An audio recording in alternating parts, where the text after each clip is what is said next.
Let's Get To presents 5, 4, 3, 2, 1. Go, go, Astros! Here come the Astros, burning with desire. Here come the Astros, breathing orange fire. Here come the Astros, with winning on their mind. Here come the Astros, number one every time. Go, go, Astros!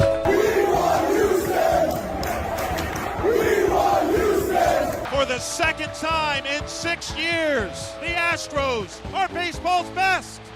And now, Go Let's Get To presents, dedicated to the two-time world champs from H-Town, brought to you by three guys who've been here since Art Howe had hair.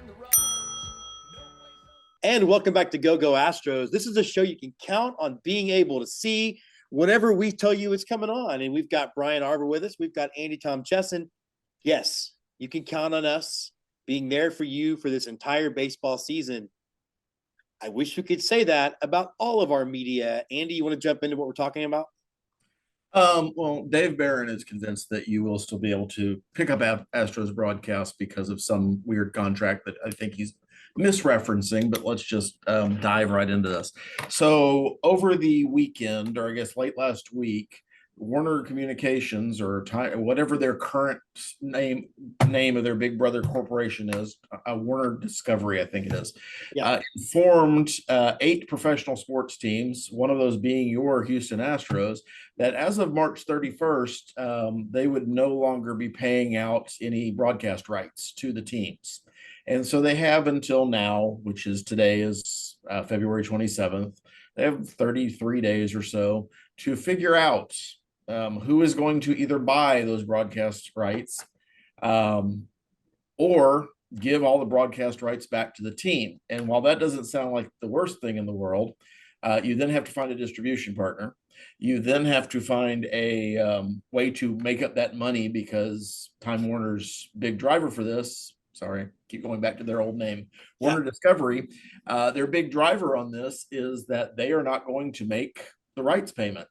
And if they are faced with making that rights payment on March 31st, they will just go ahead and declare Chapter 7 bankruptcy, which is one of the fun ones where you just get in line as a creditor and you hope someday 50 years from now, you get a couple dimes from it. This is on top of the Sinclair Broadcast Group, which purchased all of the RSNs from the Disney Fox transaction a couple of years ago, renamed all those Fox Sports Net as Bally Sports, and have informed them that while not quite the same time frame, sometime this year, they're going to have to figure out an alternative. So we are very much faced with a rapidly changing landscape in regards to who's going to be broadcasting the games, if the games are going to be broadcasted for some teams, and what that means for you as a consumer beyond buying a ticket to the stadium. Yeah, and we're going to get into what it means for a consumer in the short term, near term, and what it means for the industry in the long term, and also what it means for the Astros in particular. Brian, just first blush, what were your first impressions when you first saw that this was the news that was coming down? So my first impression is that anything having to do with anything detailed in business beyond, I just want to make money, makes my head hurt. And I suspect that that's not uncommon for our listeners. And, part of our goal here today is to try to unpack why this is meaningful, both as a consumer of baseball, but also as a fan of a baseball team. What this means. The sort of short thing to sort of note here is traditionally, Home Sports Entertainment, HSE, was created back in 1983, and that's essentially, AT&T Southwest is essentially a legacy of that kind of sort of. So for 40 plus years, we've been able to watch the Astros on cable.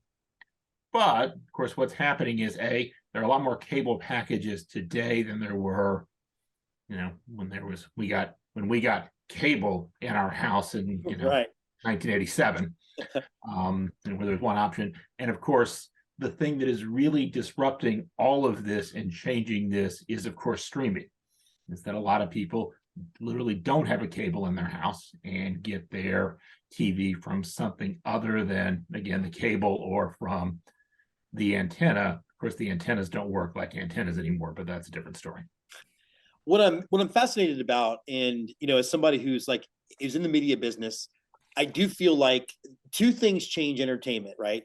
Porn and sports. And this could become the first step where we really can just have a sports only streaming network. I think the interim will be bumpy. Now, Andy, they've said that Manfred has assured everybody that you will be able to see your team, even if that means it goes straight on MLB. Now, is that going to be better or worse for us if that's in fact what happens? Well, I made the reference yesterday while we were sitting eating a burger at the Dixie Chicken that Rob Manfred is doing his best Montgomery Birds finger motions right now. Because anytime he's happy about something or has an eventuality, I don't necessarily think it's good for all 30 of the Major League Baseball teams, especially since it's such a small regional sport, right? What Manfred has said, and he said this initially when the Sinclair issue with the 14 teams came up, that if something dramatic happens, there is a contingency plan. If all of a sudden Bally Sports stops broadcasting baseball games, the 14 teams have the right to sell those rights to Major League Baseball. And Major League Baseball will then produce the games and distribute them potentially on cable networks, but also potentially on MLB TV, which I think probably all three of us pay for at some point. I know it certainly suits your purposes, Brian, because you can actually see games. I'm paying for it for the off chance that I want to see some other teams play because I can't get Astros games on it right now. It's a whole separate conversation. He also has been quoted in an article with Front Office Sports as of this morning or yesterday that initially the teams that sell their rights back to MLB will receive reduced revenue. But he expects it to fix itself over time.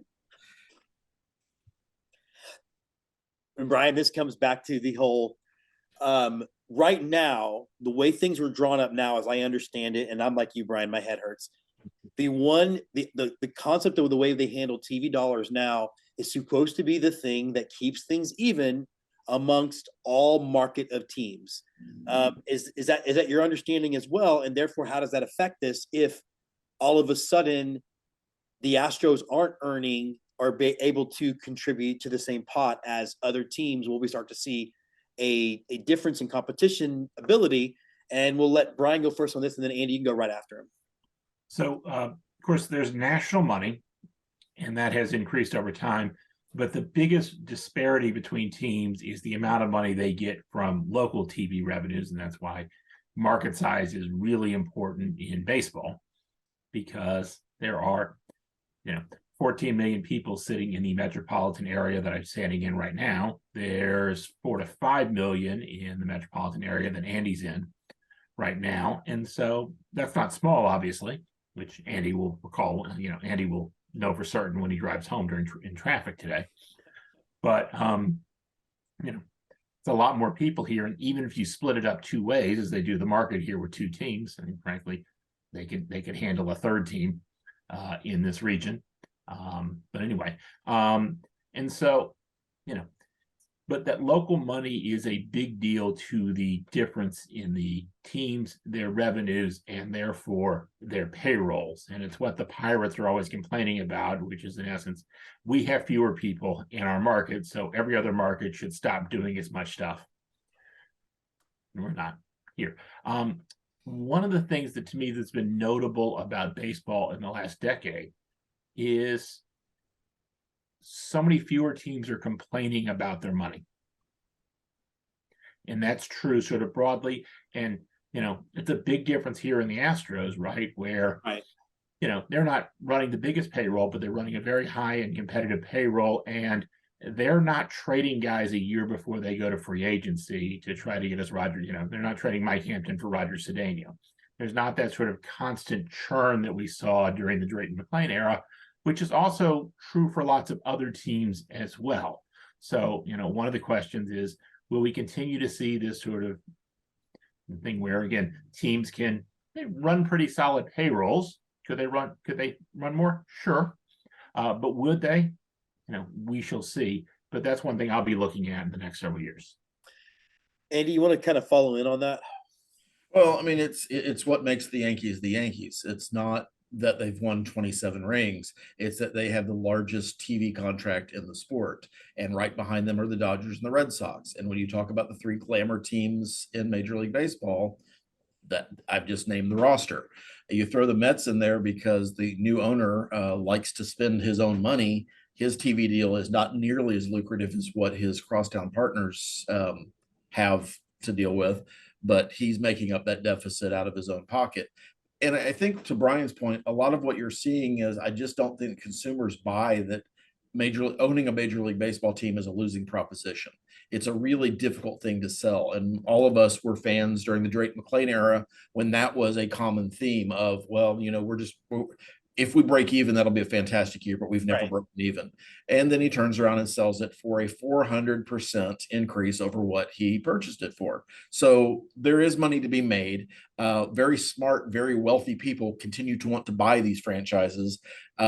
Typically, you don't see billionaires just go buy something because it's fun. There is a money-making component to it. This TV deal, this TV issue hurts those 18 teams potentially in their ability to make money in the short term. And that's all we can really talk about right now is the short term, because we don't know how this is going to shake out. I think there's some positive things that could come out of this. And I know we're probably going to talk about at least one of them, but right now it's facing the uncertainty. Again, if you listen to Dave Barron, he had an article in the Chronicle this morning. He is probably one of the longest tenured reporters at the Chronicle, and he covers broadcast news basically. And he is has for 30 all of that time, right? Basically. And he is doubling down on, come March 31st, you will still be able to watch the Astros and you'll still be able to watch the Rockets. It's just a matter of where at this point and which carrier is going to be carrying them. And it's one of the issues we have in Houston. It's honestly one of the issues they have in New York, because we have Yankees friends who have to own 6 or 7 different subscriptions to see all of the Yankees games. Here in Houston, if you're not on Comcast or for regular cable or DirecTV for satellite, you're hunting for a Fubo TV or a DirecTV stream. AT&T Uverse, I don't even think exists anymore, but maybe they still carry it, but that's about it. So, the question always goes out, who can I sign up for the season? Well, I'm still waiting to turn on my Fubo TV to determine, whether or not I'm going to give them the $80 to $100 a month they're going to ask for. Yeah. Well, and I'll do a little breaking news because Astros Twitter will melt down, but Forrest Whitley's just given up a 2-run bomb in the second inning of his start. Anyway, whatever that means for his first start of the spring, which is nothing. There are 2 other angles to this that I'm interested in talking about. One is the positive one, and again, I go back to, we are living in the wild, wild west of media. Media has changed more in the last 10 years of our lives than it did in the previous, in my case, 37. And the thing that I think has kept real life plug-in cable things alive has been access to sports. We see it. It's very, very clear. It's not NCIS, whatever. It's the idea that you can have an NFL game. And I wonder what this will mean for the beginning of that, Brian. I'll say sports created cable.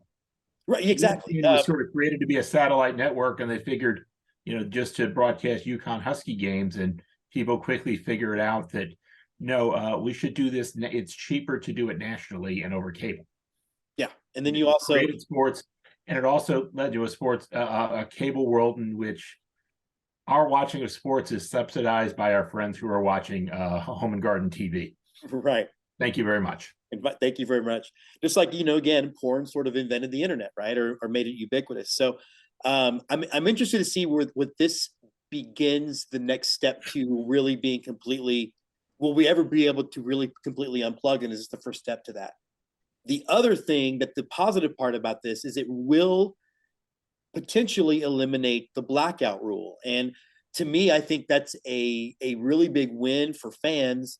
Again, we've discussed that over and over again about how, like you said, Andy, our Yankee fans with a million different streaming networks to see their team. You look like you were going to say something, Andy. Well, I was going to laugh at you equating Al Gore to the to porn, but Hey because man, that I thought bet that you went there's through a my fetish head. for that somewhere. I guarantee there is in parts of Tennessee.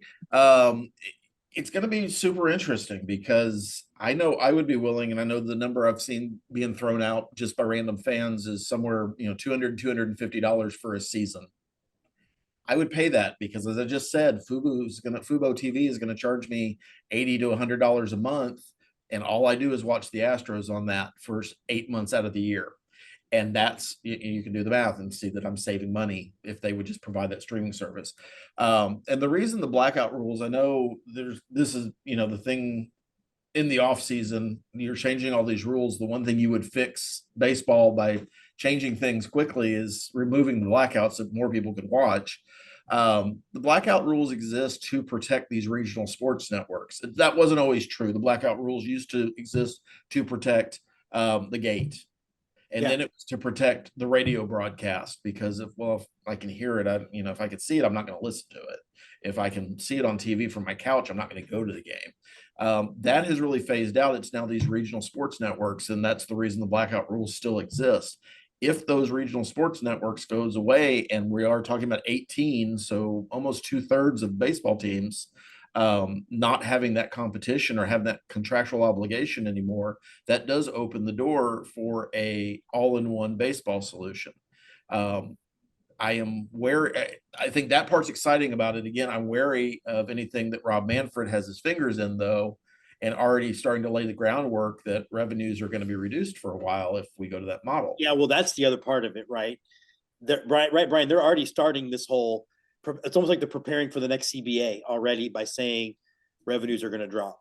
Well, they definitely are, and they created a economic reform committee, which is code for we want a salary cap committee, but that's a separate issue. We covered that all last off season. I have a little bit more faith in Rob Manfred here than in other situations because Rob Manfred gets up every day and thinks, how do I help billionaires make more money? This is why I get up every morning. He's probably going to skip one of his golf games to deal with this. So, and easy to make fun of him. And this is what drives the sort of, we should, never pay a player element and, but hey, this is a big issue for the funding of the sport, and the funding of the sport means the profits of the owners. So I think he's going to he'll be as responsive here as he is to trying to crush the union, except the good news this time is he doesn't have a huge force fighting back against him. And he can be on the side of public opinion. So I'm slightly more optimistic here. All that being said, I don't think this is going to be great for consumers because, again, it's being done by rapacious capitalists, and I have great respect and admiration for rapacious capitalists, but they are rapacious capitalists. And part of my trepidation with this, and this may just be my own issue, is that the Dodgers, the Red Sox, the Yankees, the Mets, the Cubs are not affected by this. They are not one of the 18 teams that's potentially losing their broadcast partner and going to have to figure out something for 4 of these teams really, really quickly. So that gives me a little bit of pause that Manfred recognizes as an issue, but maybe it's not top of mind because it's not one of the 4 or 5 franchises I really, really care about if I'm Rob Manfred. If I never leave New York, I don't have to hear anybody else complain about it. He ran the whole lockout based on what do the Pirates want. I honestly hope you're right, but that's my fear with this whole thing is that, the other part of it, I think we're lucky to have Jim Crane, and we can have the whole conversation later about, who Jim Crane is and how much he is vital to the success of the Astros franchise at this point. But he is willing to spend money when it makes sense to spend money. And I've never heard him talk about, well, the TV deal is not paying out what I expected it to pay. So, the estimates of what the broadcast rights for the Astros and Rockets combined, because that's how the Houston media is treating this right now, are 120 to 150 million dollars. So split that in half if you want to. And that's what you're talking about. It's not small money, but it's not end of the world money. It's maybe not signing Jose Abreu as your first baseman money. Yeah. So that's where the competitive balance piece starts to concern me too. And there's just so much unknown about this. I think the good news is that come the beginning of the season, you'll be able to watch the game somewhere. Just can't really tell you where right now. Yeah, and I mean, you come the beginning of the season, you'll be able to watch the first 2 games where you're used to watching them, and then come April 1st, April 1st, it'll be done. So, and maybe somewhere else, and and it's not going to be smooth transition either, right? Like everything else is bumpy. I think it's a fascinating thing to watch from a distance to see how this can continue to change the landscape. Now, it's a really fascinating thing to watch from my distance because it doesn't affect me. Right. Well, that's MLB TV, and y'all in Houston can watch Yankee games on MLB.TV, but it's very different for what's on. Why would I need to do that? I can just turn on ESPN every Sunday night. Well, and you do have and of course, the other cool part about all of this that I care about more than anything else is now MILB TV will be folded into MLB TV, so that should be at least interesting, and you can finally watch minor league games on your TV, not just your computer. We do have 10 minutes left, and we did mention Forrest Whitley, which brings us to the most famous forearm in baseball, in Houston baseball. Brian, okay, I think we can all intellectually agree that it's too early in the spring to worry about any one injury. Does it worry you, though, that they're already ruling him out for the start of the season? Yes. And part of that is Lance McCullers, and we got to see this frequently last year, is a very optimistic and positive person, including about his own health. And that makes him sometimes an unreliable narrator about his own health, which fair enough, right? We probably all are to some extent. So if he's already saying he's out for opening day, he says it'll be just a couple weeks and that he'll be able to, start throwing very soon, and it'll just take him a couple weeks. And he said his goal was 150 to 160 innings. But didn't we hear all of this last year at the exact same time and kept hearing it because Lance is very media friendly on a team that lacks media friendly people. So I swear they interviewed him after every bullpen session last year, and it was the same, just around the corner. And the corner turned out to be August. Yeah, Andy, where are you with all this? I know everybody in Houston loves Lance McCullers Jr. And I know, bury me in the H, and he's very, to Brian's point, very friendly, not only with the local media, but with Astros Twitter. So there are certainly people on Twitter that he will spend time talking to or wearing the gear from the right shops and doing things to endear himself. Probably showed up at Kobo's Q a couple of times. I have no idea. I don't go to East Downtown. My issue is that the really, what I think we all felt was kind of a team-friendly deal that he signed prior to the 21 season is rapidly becoming a not team-friendly deal. He made 8 starts last year. You give him 3 more for the playoffs, and he did not have great results. And now, if he's going to do 150 innings, which that's a number he's just making up, because guess what? He's never done. Thrown more than 160, and that was in 2021, and then he missed most of the rest of the year. I don't have any faith that he's more than a 100-inning pitcher at this point. And you've got a lot of payroll tied up in a 100-inning pitcher who might make 20 starts. And I'm being really optimistic with 20 starts at this point. And maybe we're all overblowing it, but if this was the first time he was hurt and it was a forearm strain and they said, hey, structurally, there's nothing wrong, he just needs to rest, we would all be talking about Jordan's hand right now. Instead, this is the 4th time that he's been hurt and missed time with his arm. And his dad had the exact same issue, which is why he never stayed with one team for very long, because he was hurt all the time. It's concerning. The good news is Framber Valdez, Christian Javier, Luis Garcia, Jose Urquidy, Hunter Brown, and some other options that Brian mentioned in his really great Substack article over the weekend, we have options. We're not short of starting pitching. And Lance McCullers is better objectively than Jose Urquidy. But I don't know by much when your best availability or best ability is availability. Yeah. McCullers is kind of your number 5 starter at this point. So I hope it's much ado about nothing. I hope he's being straight with that Astros medical staff. I hope the Astros medical staff is actually paying attention to this, because sometimes they just talk about discomfort and walk away. Yeah, Brian, I mean, do you want to add anything to that? You definitely had an excellent Substack on it, and I'm assuming there might be a look for another starter. Is that how you would play it? And would you go internal on that choice? Yeah, so in my Substack, I talked about the various internal options, and I think they will go internal for a while. Obviously, as Andy mentioned, Hunter Brown now steps into the rotation fully, and I think we're all pretty confident that, hey, he's a rookie. He hasn't done it, but boy, what we saw in September last year was really, encouraging. He was the PCL pitcher of the year as well. It was very clear for a while he was ready for the majors. They just didn't have a spot for him.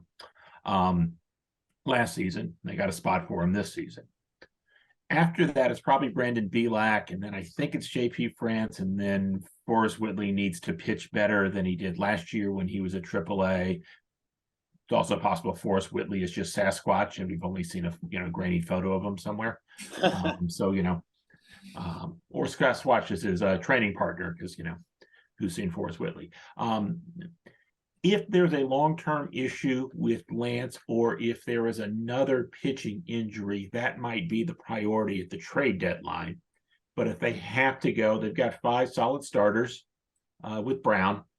If they have to go with a 7th and 8th guy for 6 to 8 weeks, they can muddle through for that, keep them far away from the playoffs. We're noting Bielak had 13 innings last season. Bielak's he's kind of not quite as good as Jake Odorizzi, but not a disaster. Yeah, I mean, we saw, maybe not last year, but we did see signs from Bielak at times the year before. Bielak had good numbers both in the majors and in the minors last year, so it was his most encouraging season. Yeah. And you're comfortable with Bielak being that sort of 6th guy, if that's what it comes to? I mean, I think it is what it is. It's like every other baseball season at that point. You've got 5 starters right now. You hope McCullers comes back.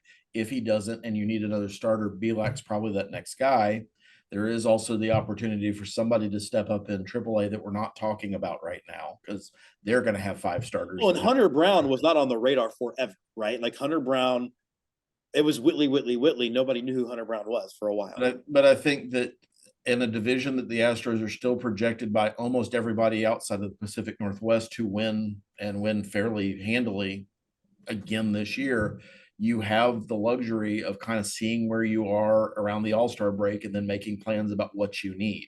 And so if that is another starting pitcher, the Astros will, I have faith, go out and find one, especially if Dana Brown has his big sunglasses on, because that guy evidently is mondo aggressive and wants to sell himself as such. So I'm not sure how much anybody relies on the Marcel's projection on pitchers, but to my point about Lance McCullers, his projection right now for 2023 is 100 innings pitched. And they don't have games in here, but it is what it is. Marcel just takes the last couple seasons. It's called Marcel because it's named after Marcel the monkey from France. Right. Because it's a monkey level projection of just take the last couple years, weight the most recent one a lot. So the most recent year for Lance was, again, 8 starts, as Andy said. He had a full season before that, and I guess a full season in 2020, even though no one had a full season in 2020. So it's not surprising that the most, the projection that puts the least sort of sauce on it says, hey, Lance McCullers is hurt a lot, so he'll be hurt again. Yeah, but I think that's the world we live in. Yeah. And that if you told me 100 innings and a 1.24 whip, I'd go, yeah, that sounds like Lance McCullers. Yeah, I mean, I guess that's it. And there is also the question of how effective he was last year. maybe this. I mean, I don't know. I think the team can pivot from this easier. Obviously, if we lose Jordan, which I don't think we will, that's a much bigger blow. Well, and you don't want to. It's not great when you went into last season and now you're going into the next season. Granted, you're the World Series champions, but last year we had 7 legitimate starters, and right now we have 5, maybe 6. So you've shed Odorizzi, you've shed Verlander, McCullers is a question mark, and so that depth is starting to erode away, and that's what happens in baseball. So it's incumbent on the Astros to identify who that next person is and get them ready, because there will be injuries to the rotation. That's baseball. There are. I think we also are all going to need to reset our expectations of what our starting pitching looks like, from the standpoint of not knowing how the rule changes are going to affect the offense, affect pitchers. You take away the shift, which is a big part of how the Astros have been successful over the last several years. And so you've got pitchers who are going to have ERAs that are elevated more than we are expecting. You're going to have more stolen bases, and in theory, you're going to have more offense because of it. So then why have Maldonado in there? Because if he's only in there to throw runners out, then that's not my belief, by the way. That was an ignorant tweet that Andy and I saw yesterday. I responded nicely. I thought I was nice about it. You were. Your opinion is uninformed. Yeah. Good day, sir. Brian, any final thoughts on all that before we get out of here? A lot of Twitter's opinion is uninformed, except for my tweets. But that's why I have my notifications turned on for you. That's absolutely, as do I. All right, well, that does wrap us up this week. We'll be back very soon as we get closer and closer to opening day. Until then, go Astros. Hey, tomorrow night, the #1 team in the country at Disch-Falk Field. Hope you're getting to go, James. LSU takes on Texas, and I expect a Tiger victory. Go Astros. New era. The truckers' hats still look like crap. Please stop forcing these down America's throats. Go Astros.